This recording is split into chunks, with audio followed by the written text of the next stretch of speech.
За тэгэхээр өнөөдөр өөрөө өөртөө дахиад хүүхэд насыг биелүүлэх, хүүхэд байхдаа авч чадаагүй тэр хайр халамжийг хэрхэн яаж өөртөө өгөх вэ гэдэг сэдвийн талаар ярилцах гэж байна.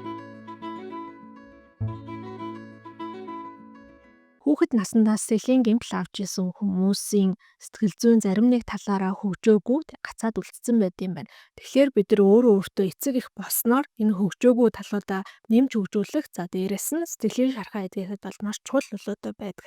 Хэрвээ хүүхдийн ээж нь хангалттай сайн байсан бол тэр хүүхдэд өөрийгөө инэрх сэтгэл суудаг, аав нь хангалттай сайн байсан бол тэр хүүхдэд өөрийгөө итгэлтэйгээр илэрхийлэх, өөрийгөө хамгаалах гэдэг чадварууд сууд юм байна. Өөрөөр хэлбэл энэ бүгдээрээ байх ёстой. За намын зохиолч маань бол энийг яг yin yang-аар төсөөлүүлээрэ гэсэн байсан. Энэ чадваргүйгээр энэ амьдралыг туулнаа гэдэг бол үнэхээр аимшигтай зүйлээ гэж зохиолч маань бичсэн байсан учраас бид нар яах аргагүй энэ хоёр зүйлийг өөрсдөө хэрэгжүүлэх шаардлагатай болох нэ. Өөрийнхөө ээж болохын дасгалыг хийснээр яах юм бэ гэхээр та өөртөө би бол хайрлах хэрэгтэй хүн, би бол хайр татам хүн гэдэг гүн гүнзгий итгэл үнэмшлийг суулгана гэсэн үг юм байна. Энэ нь болохоор та дотоод хүүхдээ ямар ч үед, ямар ч тохиолдолд бүрэн дүүрэн хайрлан хүлээн зөвшөөрнө гэсэн үг хэлдэг гинэ. За манай зохиолчийн маань тайлбарлаж бичснээр болохоор хүүхэд бол угаасаа анх төрөхдөө ямар ч болзол нөхцөлгүйгээр хайрлуулах эрхтэй төрдөг. За ихэвчлэн 2 нас хүрэхэд нь хүүхдүүдэд баг багаар ингээд хил хязгаарыг ойлгуулж эхэлдэг. Тэр нь гэхдээ хайрлахаа болж байгаа, болзолтойгоор хайрлаж байгаа гэсэн үг биш. Харин бусад хүнд ч гэсэндээ хэрэгцээ шаардлага байдаг шүү, хил хязгаар байдаг шүү. Жишээлбэл чи бус хүнийг зохиж болохгүй, хазж болохгүй гэдэг ч юм уу те. Иймэрхүү зүйлийг баг багаар ойлгуулахыг хэлдэг юм байна л да. Гэтэл зарим эцэг эхчүүд болохоор яадаг вэ гэхлээр шууд хүүхдээ хитрхи чанга хориулдаг, хясдаг, хязгаарладаг. Тэгэнгүүт тэр хүүхдэд маань нөгөө траума гэдэг зүйл маань үүсэж байгаа. Зарим эцэг эхчүүдийн хувьд бол нөгөө хүүхдээ хитрхи хайрлаад бас энэ хил хязгаарыг зөв тавьж өгч чаддгүй. Тэрнээс болоод нарциссист буюу өөрөө өөрийгөө дүүйлэгдэг тийм зан төлөвтэй хүүхэд болж өсөх магадлалтай. Тэгээд зарим эцэг эхчүүд бол бүр ингээд яг үлгийтэй хүүхэд өөрийнх нь дайсаар байдаг байхад хүүхдтэй айгүй хайртай байжгаад хүүхэд нь өөрийн гэсэн хувь хүн болоод ирэхээр өөрийн гэсэн зан характертай болоод ирэхээр хайрлахгүй байдаг ч юм уу тэ хайрлах чадхаа болчдөг. Иймэрхүү янз бүрийн асуудлуудаас болоод өөртөө эцэг их болно гэдэг энэ ойлголт үүсч гарсан. За ер нь бол яг өөртөө ээж болно гэдэг нь яг юу гэлээд байгаа юм бэ гэхээр өөрийгөө үзэн яддаг эсвэл өөрийгөө үл хайхардаг тэр үйлдэлүүдээ тэр үгээ тэр бүх зүйлээ зогсооно гэсэн үг юм байна. За тэгээ номон дээр маань болохоор зохиолч маань нэг ийм дасгалыг санал болгосон байгаа. За энэ дасгал нь болохоор та үргэлж өөрийнхөө зүрх сэтгэлдээ дотоод хүүхэдтэй орон зай, тийм аюулгүй орон зай гаргаж байгаарай. Тэгээ тэр хүүхдтэйгээ тэр орон зайтай үргэлж уулзахад нээлттэй гэдэг өөртөө дотроо хэлнэ гэсэн үг юм байна л да. За тэгээд нэг юм тогтмол их дасгал байгаа. Энэ дасгалыг болохоор ялангуяа emotional flashback буюу сэтгэл хөдлөлөөрөө өнгөрсөнд очсон үедээ бүр хамгийн их хийх ёстой ийм дасгал байгаа. Ер нь яг өнөөдөр би таныг энэ дасгалыг өөр дээр хийгээд туршаад үзээсэй гэж хүсэж байна. Яг л үнэхээр амар юм чухал том өөрчлөлтийг тэрүүхэн хугацаанд авчирч чаддаг ийм дасгал юм шиг надад санагдсан. За энэ дасгал нь болохоор яах юм бэ гэхээр та өөртөө ганцаараа тайван тэгээд ямар ч юм яарп бах нэг тийм орон зайг бүрдүүлнэ. За тэгээд өөртөө дараах үгсийг хэлнэ. Чамайг төрсөнд би баяртай байна. Чи бол сайн хүн. Би чамайг байгаагаар чин хайрладаг. Чиний талд би үргэлж зогсох болно. Чи өвдсөн, шаналсан, хэцүү байгаа үедээ над дээр ирж болно. Чи төгс байх албагүй. Би чамайг ямар ч байсан хайрлаж хамгаалж явах болно. Чиний мэдрэмж, сэтгэл хөдлөл бүхэн миний хувьд чухал. Би чамтай ярилцах бүрдээ баяртай байдаг. Чиний уурлагч зөв. Хинч чамайг өвтөж чадахгүй. Би чамайг хамгаална. Чи алдаа гаргаж болно. Алдаа гэдэг чинь чиний багш. Чи хүссэн эсвэл хэрэгтэй зүйлээ өөрөө тодорхойлж болно. Бусдаас тусламж хүсэж болно. Чамд дуртай дургүй зүйлс байж болно. Надад чамайг харахад үнэхээр сайхан байдаг. Чи өөрийнхөө үнэт зүйлсийг сонгох хэрэгтэй. Чи өөрийнхөө найз нөхдийг сонгох хэрэгтэй. Бүх хүнд дуртай байх албагүй. Чамд заримдаа уучраа олохгүй, яахаа мэдэхгүй үе гарвал тэр нь зүгээр. Чамд бүх хариулт заавал байх албагүй. Би чамаар маш их бахархаж байна. За гих мэтчлэн иймэрхүү үгсийг яг өөрийнхөө тухайн нөхцөл байдалтай зориулаад хэлж байгаарэ. За нөгөө талаас нь бодоод үзэх юм бол өөрийнхөө дотоод хүүхдэд энэ үгийг хэлж болох юм чинь өөрийнхөө хэрвээ танд яг жинхэнэ хүүхэд байдаг бол тэр хүүхэдтэй ч гэсэндээ энэ үгийг хэлж ивэл энэ үгнүүд чинь хүүхдэд чинь өөрийгөө инэрх сэтгэлийг суулгаж идэв юм байна. Би яг энэ дасгалыг өөр дээрээ хэрэгжүүлсэн түүхээ хуваалцъя гэж бодлоо. Мэдээж хүний л амьдрал юм чинь хэцүү үе тохиолдно. Тэгээд хэцүү үе тохиолдохоор би ер нь бол гэрээхэндээ хэлдэггүй хэлэх дурггүй. Дээрээс нь нэмээд манай ээжийн үеийнхэн ч угаасаа нэг иймэрхүү сэтгэлийн нарийнанд юмыг ойлгох нь хэцүү. Өөртөө ч гэсэн айгүй хол өсгөөцөн болохоор чи яхаараа хэцүү эдийн чамтай хараа хэцүү эдийн харин ч надад ийм хэцүү байна гэд миний нөгөө мэдрэмжийг өгөөсгöd байдаг учраас хэлэх хэрэг дургу. За тэгэд нэг тийм үедээ болохоор манай гэрийнхэн бас надаас нэг юм хүсээд би тэр хүссэн зүйлийг хийж чадахгүй. Яагаад хийж чадахгүй байгаагаас хэлж чадахгүй болохоор нэг юм аюу хэцүү нөхцөл байдал үүссэн. Тэгээд тэр үед болохоор надад яг амар хурц тодоор нэгт мэдрэмж төрсөн. Тэр нь болохоор бүр амар хүчтэй ганцаардлын мэдрэмж. Би энэ хорвоод энэ очлоо хорвоод ойр ганцаараа юм байна. Хинч надад туслахгүй. Миний арыг даах нэг ч хүн байхгүй гэд яг тийм бодол төрөөд байсан. Гэхдээ тэр явдлын өмнөхөн болохоор энэ намайг уншсан байсан болохоор яг энэ өөрийнхөө ээж болох гэдэг энэ аргыг нь ашиглаад үзье гэж бодсон аахгүй. Тэгээ би яг бас өөрийнхөө энэ бодлыг юм жоохон алдаатай бодол байна гэдгийг мэдчихсэн байхгүй. Тэгээ яасан бэхээр өөртөө аягтай халуун цай хийгээд тэргээ бариад ханаас ч л нэг уншижсэн юм ингээд ганцаарцсан үедээ халуун аягтай цай гартаа барих юм бол тэр нь өөр хүний биеийн тэр халуун дулаан элчийг санагдуулдаг гэд. Тэгээ ингээд барьж агаад нүдээ над ботсон байхгүй юу. Миний энэ мэдрэмж яг хаанаас ургаж гараад байгаа юм болоо. Яг аль үеэс гаралтай юм болоо. Өмнө нь надаа яг ийм мэдрэмж төрүүлэх юу болж илаа гэж бодсон чинь нилээ ингээд бодоод төлрөөд суусан чи яг миний 10 11 настай үе маань ингээд надаа эргээ бодогдсон. Тэгээ ингээд бодохоор тэр үедээ ингээд би жоохон хүүхэд байхаа болцсон. Гэтэ өсвөр насны анаа болоогүй те яг юм завсрын үедээ явж исэн. Тэгээ тийм завсрын үед болохоор аав ээж маань ч гэсэн ингээд надтай яаж харьцгаа мэдгүй тэр үедээ өөртөө ч заавгүй. Манай дүү маань болохоор хэтэрхий ингээд жоохон доод байдаг. 4 насны зөрүүтэй байхгүй юу. Тэгмээ тэр бол яг жоохон хүүхдэрээ байгаа. Тэгээ баа ангитай найзалтай байсан найз маань ингээд шилжээ явцсан, ангитай найзгүй болсон гэдэг ч юм уу.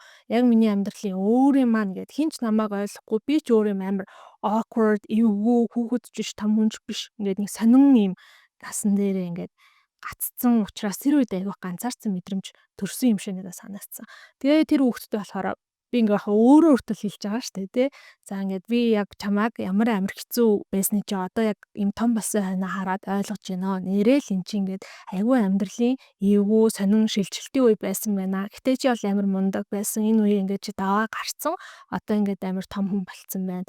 Одоо чамд итгэдэг, чиний талд зогсдог тийм хүн чамд байгаа штэ. Тийм болохоор бүх юм зүгээр. Гэхдээ тэр хүн байхгүйсэн ч гэсэндээ бүх юм зүгээр. Би чиний тал зогсох болно тий. Хоёулаа одоо мундаг том хүмүүс болсон штэ гэд ингээ хэлсэн чинь нэрээ тэр хүүхэд маань ингээд баярлж байгаа юм шиг тийм надад санагтаад би ч гэсэн өөр ингээд дагаа баярлж байгаа штэ тий. Тэгээ ер нь бол яг надад тэр төрөөдсөн ганцаардлын мэдрэмж нь тэр даруйдаа тэгээ алга болцсон. Тэрнээс гадна би бол өөрийгөө яг тэр үедээ мэдэрчсэн ганцаардах гэдэг сэтгэлийн шархаа этгэж чадсан юм шиг санагцсан. Өөрийнхөө аа болно гэдэг нь болохоор та өөрийгөө өөртөө итгэлтэйгээр чин үннээр бусдад илэрхийлэх те өөрийгөө зоригтойгоор илэрхийлэх дээрэс нь нэмээд өөрийгөө хамгаалах гэдэг энэ хоёр чадварыг энэ хоёр итгэл үнэмшлийг тал тухамсарт чинь одоо сайн суулгах хэрэгтэй ийм зүйл байгаа. Тэгээ ингээ яг хөөд бодоод үзэхээр хэрвээ таны аав хангалттай сайн аав байгаагүй байсан бол эсвэл та бүр ингээд аав чинь байхгүй байсан бол яах вэ гэхээр нөгөө өөрийгөө хамгаалах гэдэг байгаа энэ зүүн совин маань хүнд үүсгүй улмаар ингээд гэр бүлийн хүчирхийлэлд өртдөг ч юм уу эсвэл ажлын байрны дарамтанд өртдөг гэдэг ч юм уу те яг юм өөрөөсөө хүчтэй хүмүүсийн иргэшээлд орчих гээд байдаг ийм хандлагатай хайгдсан байсан. За өөрөөр хаа болох дасгалыг аль мэдээж бас цааж өгсөн байгаа. Ямар дасгал юм бэ гэхлээр зохиолч маань цаг хугацааны машинаар аялаад аврах үйл ажиллагаа гэж нэрлсэн байгаа байхгүй юу. Өөрөөр хэлбэл Монголын нэг юм алдартай хүүхдийн дуу байдаг шүү дээ. Хүүхэд насанд хүрэж өгдөг галт хэрэг гэдэг. Тэгэхээр энэ дасгал дээр болохоор яг тийм галт хэрэг жигнэсээ байгаа гэж бодоод тэр галт хэргийг бид нар өөрсдөө суун. Гэхдээ бид буцаад хүүхэд болохгүй. Том энэ хүнийхэн биетээ очиж жоод тухайн үед бидрийг хүчирхийлж исэн, бидрийг үл хайхарж исэн, тэгээ бидрийг магадгүй зодж исэн, загинж исэн, харааж исэн, үг хэлээрээ дарамтлж исэн. Тэр одоо цаг үе дээр очоод өөрийгөө тэр таныг хүчирхийлж байгаа хүмүүсээс. За зохиолч маань бол шууд л аав ээж гэж бичсэн байгаа. Ер нь бол яг зохиолч маань өөрөөс яг аав ээжийнхаа одоо хүчирхийлэлд өссөн юм байлээ. Тийм учраас яг өөрийнхөө өнцгөөс аав ээж гэд шууд бичээ явцсан байгаа. За тэгээд өөрөө өөр дээр очиод тэр хүчирхийлж байгаа хүн рүүгээ харж байгаа чи яагаад энэ хүүхдийг ингээд байгаа. Энэ хүүхэд хайрлуулах хэрэгтэй болохоос чамд одоо ингэж хэлүүлэх ирэхгүй. Тэгээд хамбал би чамайг цагдаад удаа өгч шүү. Чи ирөө энэ хүүхдийг зохих гээд гараа ингээ өргөх юм бол би чиний гарыг ингээ барьж агаад уршгаад тэгээ өвтгий шүү. Чи энэ хүүхд рүү хараал юу хэлэх юм бол би чиний ам руу ч аймс чихэн те чамайг харанхуй өрөөнд тийгээ цоожлээ шүү. Чи энэ хүүхд рүү хялав цэвээгээд муугаа харах гэж байгаа бол наад би чиний толгойд чинь дэрний уут өгүүлнэ. Би чамайг хоолгүй хануулна. Гих мэт одоо төсөөлөд бас дотроо бодно гэсэн үг те нөгөө хүүхдтэй ч гэсэндээ хэлнэ. За өөр чи надаар яалгамаар байна. Би чамайг яаж хамгаалах хэвээр вэ? Чи надад хүссэн бүхнээ хэл. Би тэрий чин яг энэ хүнд хийнэ гэдэг ч юм уу. Иймэрхүү байдлаар одоо илүү их юм хүчрэхэг супер баатрын дүрээр өөр төр ирээд өөрийгөө хамгаална. За ингээд өөрийгөө баахан хамгаалаад нөгөө хүчирхийлэгчийн эсрэг одоо баахан юм хамгаалалт хийснийхаа дараа өөртөө болохоор гэхдээ чи одоо ингээд тайван байж болно. Хоёлаа бас юм том хүн болсон. Хоёлаа одоо илүү хүчрэх биетэй, илүү ухаалаг. Тэгээ дээрэс нь хоёуланд чинь туслах зөндөө олон хүмүүс байгаа. Бүр ядахнаа хоёлаа чинь ингээд хууль журамтай улсад амьдарч байгаа штэ гэгээд тэр хүүхдээ бас тайвшруулаад тэгээд тэр харилцан яриагаа дуусгах хэрэгтэй тийм байна. За энэ тасалыг болохоор түрүүн хэлсэнчлэн аль болох ойрхон давтаж хийвэл сайн. За тэр тусмаа яг юм emotional flashback буюу сэтгэл зүйн хүнд байдалд орсон үед бол энэ танд хамгийн их туслах дасгалууд байгаа. За тэгээд хамгийн сүүлд нь болохоор өөрөө өөртөө эцэг болохоос гадна эргэн тойрныхон ойр дотны хүмүүс ч гэсэн танд эцэг болж болдог гинэ. За гэхдээ энэ дээр бол мэдээж бүгдээрээ маш мэдрэмжтэй байх ёстой. Эцэг их гэдэг бас тэр хүмүүсээс хэтэрхий их зүйл шаардж авч болохгүй. Гэхдээ тэр хүмүүсийн тантай харьцаж байгаа харьцаа нь тэр эцэг эхийн тантай харьцах ёстой байсан харьцааны үлгэр дуурайлал, үлгэр жишээ нь болно гэсэн. За жишээ нэг юм ажил дээр тийм ах эгч нар байдаг шүү дээ. Ингээ бидний дөнгөж ажилд ороход бидэрт амар туслаад бүх юмыг зааж зөвлөж өгөөл, сэтгэлээр унсан үед тайвшруулж өгөөл, одоо юу гэдэг дэмжээл, аюу гоо юм нийн үгүй чин сэтгэлээсээ байдаг. За тэр бол жишээ нь бусдаар эцэг их болгох гэдэг байгаа. Энэний нэг жишээ юм байна л та. Тэргүүн танд өөртөө чи яаж харьцахыг одоо эцэг эхийн үлгэр дуурайллыг үзүүлж байна гэсэн үг юм байна. Жишээлбэл зохиолчийн маань хувьд болохоор энэ хүмүүс нь эхнэр нь сэтгэл засалж эмч нь хамт дасгал хийдэг найз нь. За тэгээд нэг нэлээ урт хугацаанд нэг бүлгэмд явдаг гэдэг аахгүй. Гэтэ юуны бүлгэм гэж бичээвэсэн. Тийм бүлгэмийн хоёр найз юм байна. Энэ хүмүүсээс одоо тийм үлгэр дуурайллыг авдаг гэсэн мэс. Ямар ч байсан өөртөө эцэг их болоод өөрийнхөө дотоод хүүхдийг хайрлаад баярлуулад явж байна. Бусад дугаарууд дээр бас ярьсан emotional flashback буюу сэтгэл хөдлөлөөр өнгөрсөн утсан үед яаж өөрийгөө тайвшруулах вэ? Дотоод шүүмжлэгч гэдэг байгаа. Тэр дуу хоолойгоо хэрхэн номгохдох вэ гэдэг талаар ярьсан. За одоо тэгвэл дахиад нэг юм сэдвэр энэ ном дээр бол зайлшгүй одоо ярих хэрэгтэй байгаа. Тэр нь болохоор юу юм бэ гэхэлэр заримдаа нэг ийм хүмүүс эдэн штэ тэ ямар ч хүн санаанд нь нийлдэггүй. Одоо хин нэгэн хүний нэрийг хэлэнгөтлөө тэр чинь ийм тийм гэл хин нэгэн хүний талаар магадгүй хизээж сайн сайхан үг амнаасаа гаргаж чаддгүй. За тийм хүмүүс яагаад тийм болчт юм бэ? Магадгүй та өөрөө ч гэсэн тийм хүн болсон байж магадгүй.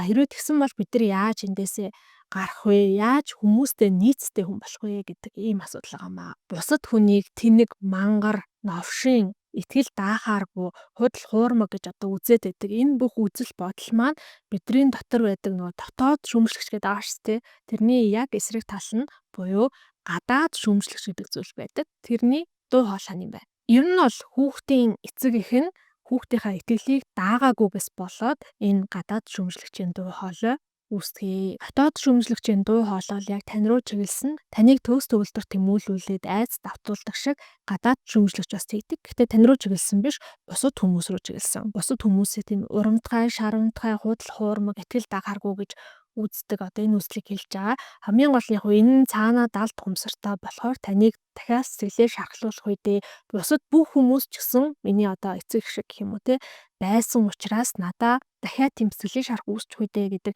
тэрнээс л уул нь хамгаалж байгаа юм буруу хамгаалтын механизм юм байна л да.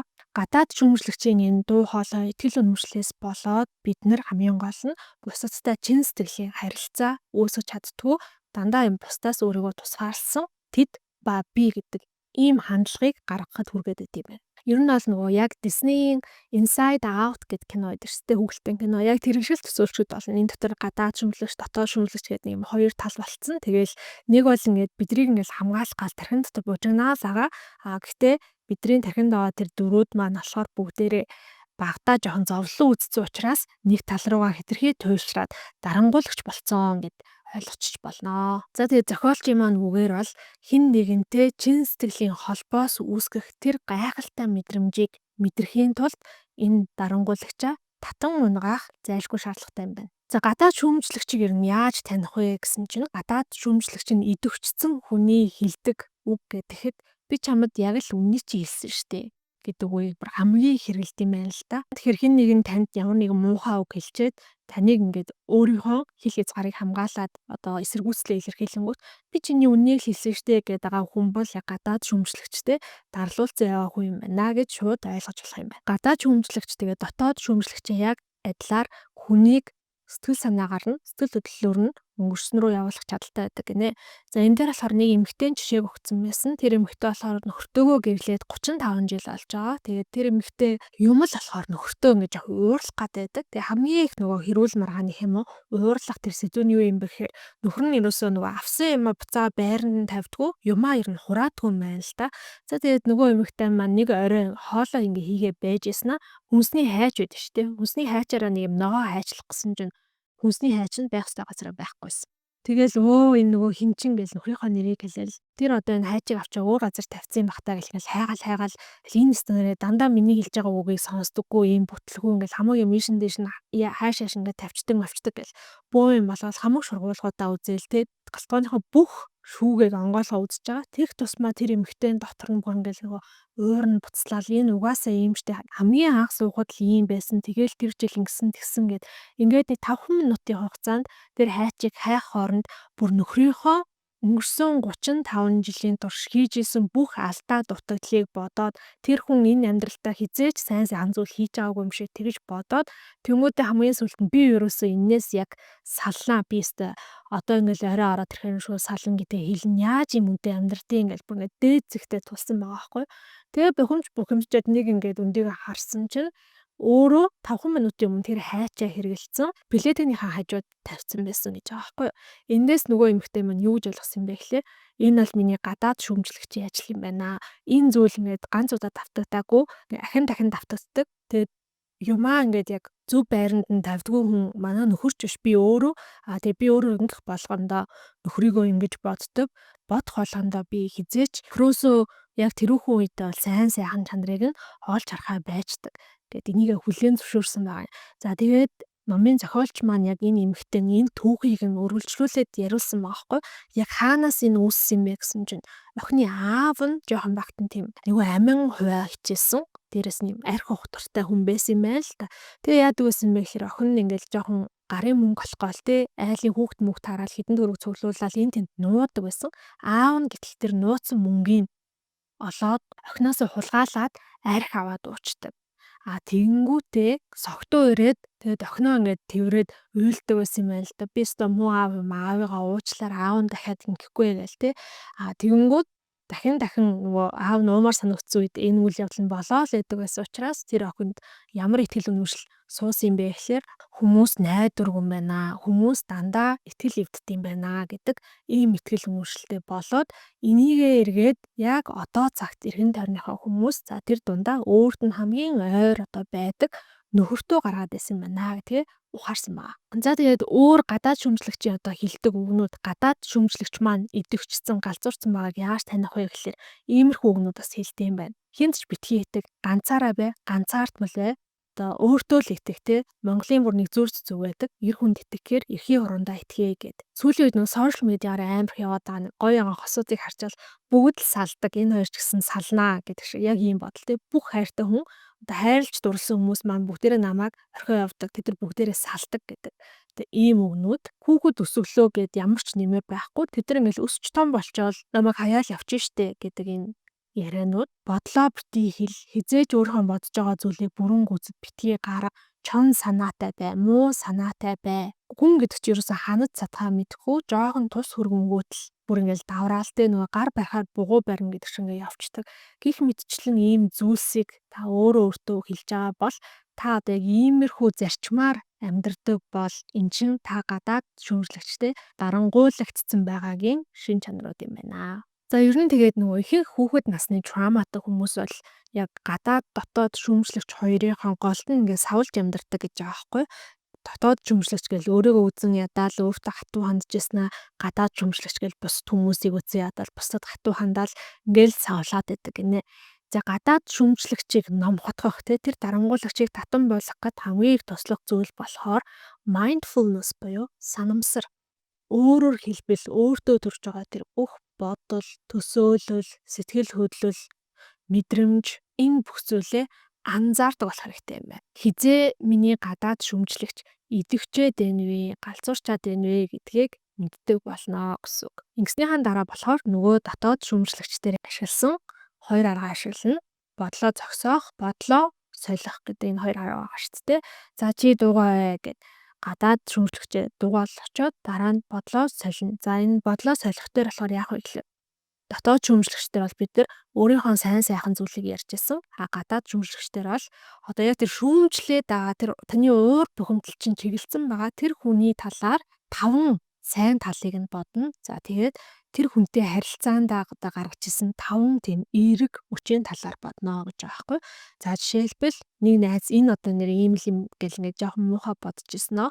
Тэрийгээ шууд зогсоогоод үгүй чи чимээгүй энэ яг би биш, миний жинхэнэ бодол биш, миний гадаад шүүмжлэгч ажиллаад байна гэдгээд тэрийгээ анзаарангуудаа тэр найз маань бол үндэ л айгүй ухаалаг хүн штэ. Дээр үед одоо надаа нэг урам өгсөн ийм цаг үг хэлжсэн штэ гэх мэтчлэн ингээд 5 удаа бодоо гэсэн юм байна. Энэ дээр бол бас нөгөө зохиолч маань өөр нэг хөөрхөн зөвлөгөө өгсөн байсан. За яа харахгүй магадгүй хин нэг те хэрвээ та дарга бол ажилтнаа ч юм уу одоо constructive буюу үр дүнтэй байдлаар шүүмжлэх хэрэгцээ гарвал яах вэ гэд тэгсэн чинь нэг шүүмж хэлэх гэж байгаа бол 5 магтаал хэл гэсэн байсан.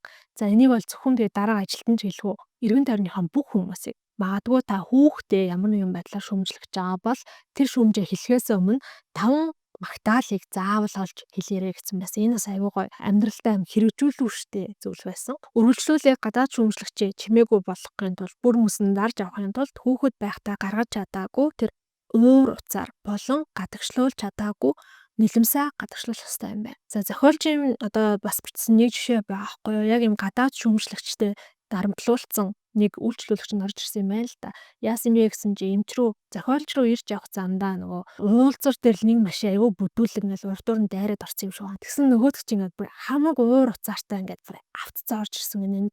Тэр нэг тэнэг юм өстө миний урдуур ингэж дайрж орж ирээд мөн ингээл амар хараалын үг гэлээд тэгмүүд нь зохиолч яасан юм бэ гэхээр тэр залуу газрын теннисийн том ракет өгж жагаад буудинг хаан дэрийг өгөөд за чи энэ ракетын буудингийн нэрийг сайн цох гэсэн гинэ. Тэгээ нөгөө залуу чи нилээн цохиж жагаад мөн хүмүүс яагаад ийм муухай амиа бодсон ийм тийм байдаг байна гэд ингээд зогсон байгаа байхгүй юу. Тэрнийхэн дараа жоохон тайвшраад тэгээ зохиолчтой яриа суусан маа. Тэгэхээр зохиолч яг энэ аргыг бас санал болгосон байсан. Хүүхэд байхдаа бид нар нөгөө аав ээж рүүгээ уурлах гэхээр тэр чинь одоо биднээс том хүчтэй хүмүүс учраас уураа гаргаж чадахгүй. Тэгээ бид нар эргээд тэр нөгөө уураа дотроо хоримтлуулсан байт юм байна л та. Тэгэхээр уураа иймэрхүү аюулгүй байдлаар гаргаж агаараа гэсэн байсан. За тэгвэл нөгөө залуучин болохоор жоохон ингэж ууралж яснаа нэг зүйлийг ойлгосон гинэ. Би сая ингээ ууралж авах үедээ бодсон. Яг миний ямар хүүхэд насны одоо үйл явдал намайг юм ууртаа болоод байгаа юм болоо гэж бодсон. Тэгээд уул нь бол аав нь аягүй тийм хүчрхийлэгч байсан юм байна л да. Хүүгээ ингээ жоохон батна аягүй зоодч моддог байсан. Уул нь бол аавгаа бодох ёстой шүү дээ. Тэгсэн чинь бүр ээжигээ л бодоод исэн гинэ. Яагаад ээжигээ бодоод исэн юм бэ гэсэн чинь ээж нь аав нь тэр бүх зүйлээ хийж хахад нэг ч үг хэлэхгүй, нэг ч удаа өмөрөхгүй, нэг ч удаа хамгаалахгүй зүгээр л хараад ингээд өөрөө айгаа сууж идэг байсан. Нөгөө залууч амар уурлаад тийм амар сул дээрээ зориггүй улчаар ахтай яад ингээд аяг уурлаад тэгээ ингээд байжснаа нулимс нь гараад эхэлсэн. Уйлаад эхэлсэн гэж байгаа байхгүй. Өөрөөр хэлбэл та гадаад шүүмжлэгчээ дарж авахын тулд таны ээлжинд гадаад шүүмжлэгчээ дуугаалгах юм байна. Бодлоо зогсоох юм байна. Бодлоо орлуулах юм байна. Дараа хүүхэд насндаа мэдэрчээд гаргаж чадаагүй байгаа уураа гадагшлуулах юм байна. Уураа гадагшлуулангууд чинь цаанаасаа л таны угаасаа нулимсчин гараад хэлнэ. За энийг болохоор гашуудах гэж нэрлэдэг байгаа. Гашуудж байгаа үйл явц нь болохоор таны нөгөө сэтгэл хөдлөлийг ч ингээд боловсруулаад эцсийн байдлаар одоо гадагшлуулж байгаа тэр сэтгэлийн шархыг одоо ангааж байгаа гэх юм уу те ийм үйл явдал юм байна. За ингээд ямар ч хэлсэн Pete Walker гэдэг энэ зохиолчийн CPTSD гэдэг энэ эмгийн талаарх номыг бол яг ингээд 3 сурал видео хийгээд энэ хүртэл яриад дуусгая гэж бодож байна. За энэ дээр нөгөө бас зохиолчийн хідэн зөвлөгөөг хэлэх юм бол зохиолчлохоор айл салах сайн дасгал хөдөлгөөн хийгээрэй. чадах чинээгээрээ эрүүл зүй хооллороо чадах чинээгээрээ сайн нойр аваарай гэсэн байсан. За энэ дээр чадах чинээгээрээ гэдэг үг хэлээд байгаа зү. Өөрөөр хэлбэл таныг за ялангуяа манай нөгөө flight буюу зургатах хариу үйлдэлтэй хүмүүсээ шууд perfectionist төгс өгөлдөр болох гэж дайраал өглөө 6 цагт босно, цагаан хоол идэнэ, өдөр 5 км гүйн гэж эхлэх байх. Тэгэхээр чадах чинээгээрээ буюу өөртөө аль болох ачаа дарамт болохгүйгээр энэ гурван зүйлийг бас тасралтгүй хэрэгжүүлээрэй гэсэн байсан. За тэгээ ер нь бол энэ номын өөрийнхөө хувьд хамгийн чухал гэсэн ойлголтуудыг л би энд ярьлаа. Тэрнээс биш номынхон бол дөнгөж нэг тал хувийг нь л чүтэ айта ярьсан болов гэж бодож байна. Тэгээд энэ номыг та бүхэн чадвал заавал авч уншаарай. Манай Монголын ямар нэгэн хэвлэлийн газраас энэ номыг гаргаад тэ зөндөө олон хүмүүс туслаасай гэж хүсэж байна. Яагаад гэвэл энэ ном бол юм сэтгэлийн шаргатай хүүхэд насны хүнд хэцүү өнгөрсөн хүмүүсийн ширээний ном болох хэвээр ийм ном шиг санагдсан. За тэгээ цаашдаа бол 2 3 өөр сэтгэл зүйн ном яриагээ төлөвлөсөн байгаа. Ямар ч байсан энэ хүртэл намайг сонссонд баярлалаа. Тэгээд удахгүй уулзцаая.